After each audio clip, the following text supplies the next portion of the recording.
Salat subuh misalnya, dimulai sejak terbit fajar siddiq sampai terbitnya matahari, berdasarkan sebuah hadis yang artinya dari Abdullah bin Umar, katanya Rasulullah Shallallahu Alaihi Wasallam bersabda, dan waktu subuh sejak terbit fajar hingga terbit matahari. Hadis riwayat Muslim. Fajar siddiq secara astronomis dipahami sebagai munculnya cahaya di ufuk timur menjelang terbit matahari. Pada saat itu, tinggi matahari kira-kira 18 derajat di bawah ufuk.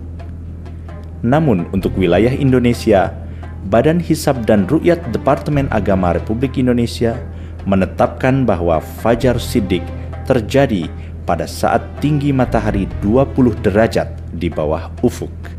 Berikutnya, sholat zuhur berlangsung pada saat matahari bergeser sedikit dari posisinya di atas kepala, sesuai sebuah hadis yang artinya dari Abdullah bin Umar, katanya Rasulullah Shallallahu Alaihi Wasallam bersabda, waktu zuhur apabila matahari telah tergelincir. Hadis riwayat Muslim.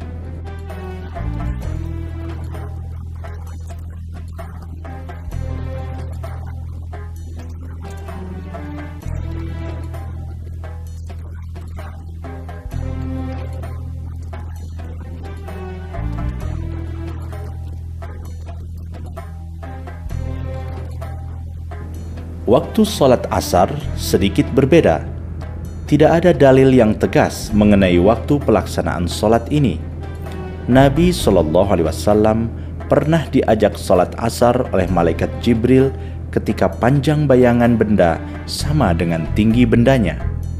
Namun, pada keesokan harinya, Nabi diajak sholat asar pada saat panjang bayangan 2 kali tinggi bendanya. Dengan memperhitungkan kondisi lokal Indonesia, Badan Hisab dan Ru'yat Departemen Agama Republik Indonesia menggunakan kriteria panjang bayangan waktu asar sama dengan bayangan waktu zuhur tambah tinggi bendanya. Adapun sholat maghrib diawali saat terbenamnya matahari, sesuai hadis yang artinya dari Sulaiman bin Buraidah dari bapaknya dari Nabi Shallallahu Alaihi Wasallam bahwa seorang laki-laki bertanya kepada beliau tentang waktu-waktu sholat. Sabda Rasulullah Shallallahu Alaihi Wasallam, "Sholatlah bersama-sama dengan kami 2 hari ini." Kemudian beliau suruh pula Bilal qomat untuk sholat maghrib, yaitu ketika matahari terbenam. Kemudian beliau suruh pula Bilal qomat untuk sholat isya, yaitu ketika mega merah telah hilang. Hadis riwayat Muslim.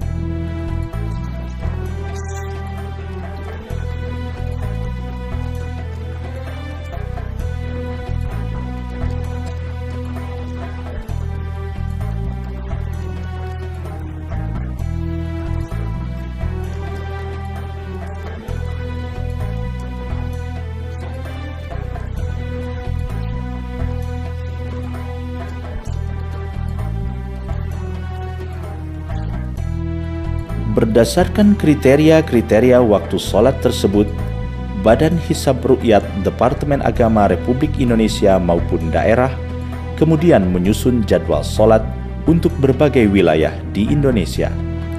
Lalu, mengapa waktu-waktu sholat dalam jadwal tidak pernah tetap, akan tetapi senantiasa bergeser beberapa menit?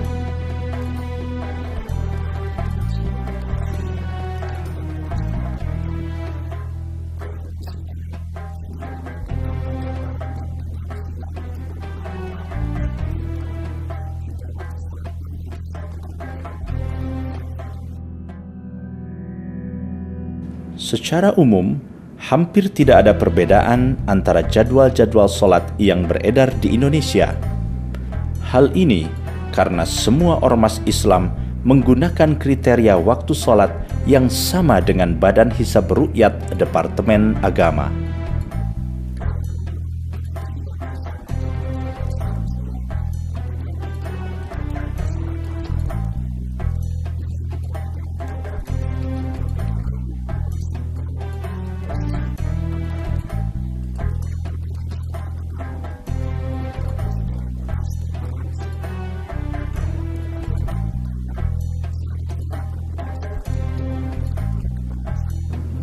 Perbedaan antar jadwal sholat dapat dianggap besar jika melebihi 5 menit.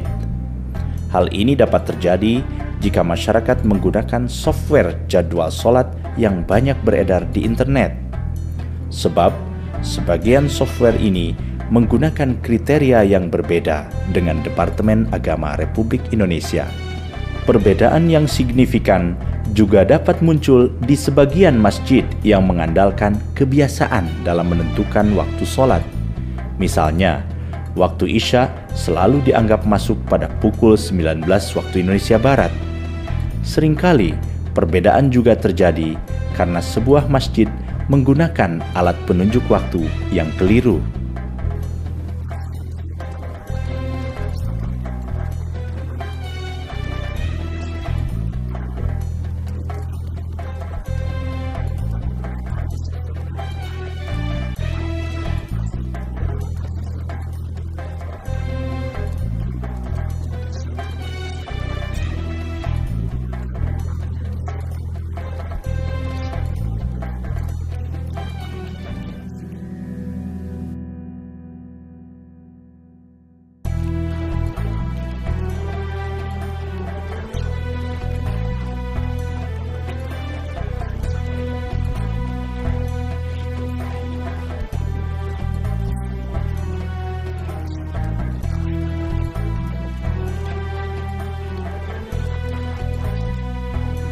Akan tetapi, arah kiblat sebuah masjid haruslah akurat karena dapat ditentukan dan menjadi rujukan umat dalam melaksanakan sholat. Dalam hal ini, dalil yang digunakan adalah Al-Quran Surah Al-Baqarah ayat 144. Qad nara taqalluba wajhika fis sama' falanwalliyannaka qiblatan tardaha fawalli wajhaka syatral masjidil haram wa haitsuma kuntum fawallu wujuhakum syatrah wa innal ladzina utul kitaba la ya'lamuna annahu al-haqqu mir rabbihim wa mallahu bighafilin amma ya'malun. Sungguh kami sering melihat mukamu menengadah ke langit, maka sungguh kami akan memalingkan kamu ke kiblat yang kamu sukai. Palingkanlah mukamu ke arah Masjidil Haram, dan di mana saja kamu berada, palingkanlah mukamu ke arahnya. Dan sesungguhnya, orang-orang Yahudi dan Nasrani yang diberi Alkitab, Taurat, dan Injil memang mengetahui bahwa berpaling ke Masjidil Haram itu adalah benar dari Tuhannya, dan Allah sekali-kali tidak lengah dari apa yang mereka kerjakan.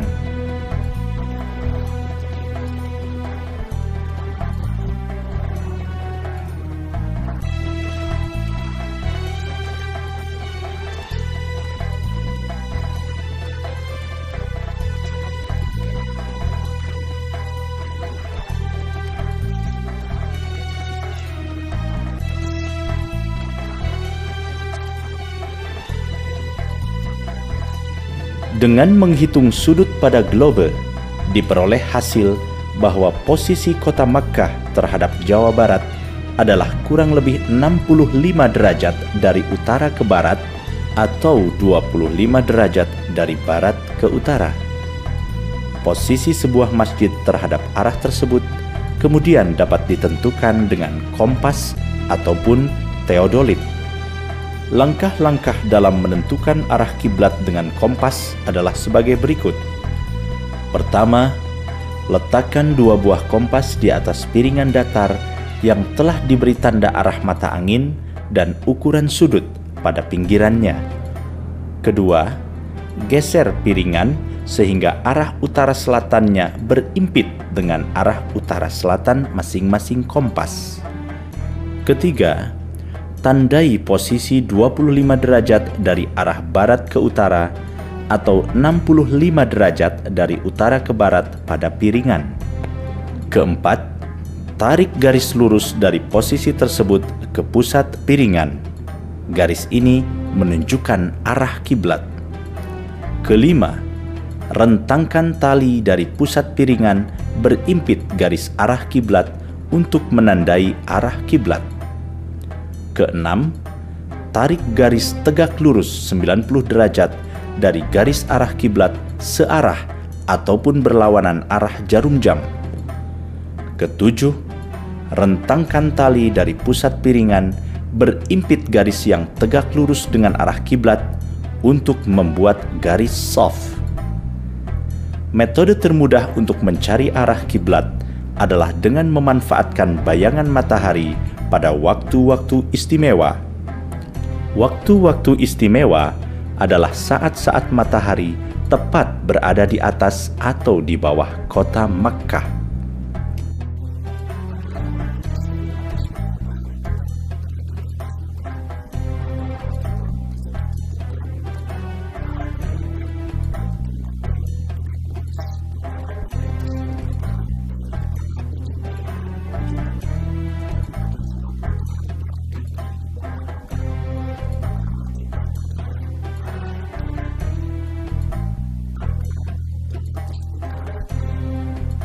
Matahari tepat berada di atas kota Makkah pada waktu-waktu berikut: tanggal 26 sampai 30 Mei, pukul 16:18 waktu Indonesia Barat, dengan toleransi waktu kurang atau lebih 5 menit.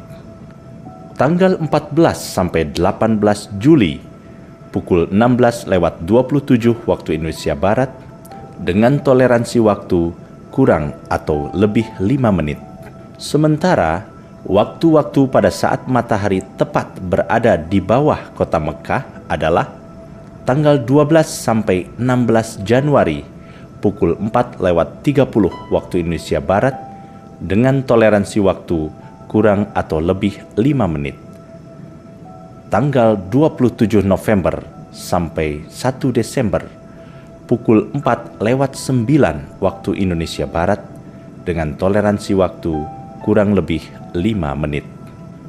Di Indonesia, posisi matahari di bawah kota Mekah terutama berguna untuk menentukan arah kiblat di wilayah Indonesia Timur, sebab pada saat posisi matahari di atas kota Mekah, matahari umumnya telah terbenam di wilayah ini, sehingga tidak dapat digunakan untuk menentukan arah kiblat. Penentuan arah kiblat tidak selalu berjalan mulus. Hambatan yang paling besar bukanlah hambatan teknis, melainkan pandangan masyarakat tentang perubahan arah kiblat. Misalnya, masyarakat umumnya menganggap arah kiblat yang benar adalah serong sedikit ke kanan dari arah barat. Akibatnya, ketika sholat di masjid yang arah kiblatnya sudah benar, banyak orang tetap menghadap serong sedikit ke kanan. Sebaiknya ketika sholat, jamaah tetap menggunakan arah kiblat masjid yang bersangkutan. Barulah jika memungkinkan, diusulkan pengecekan.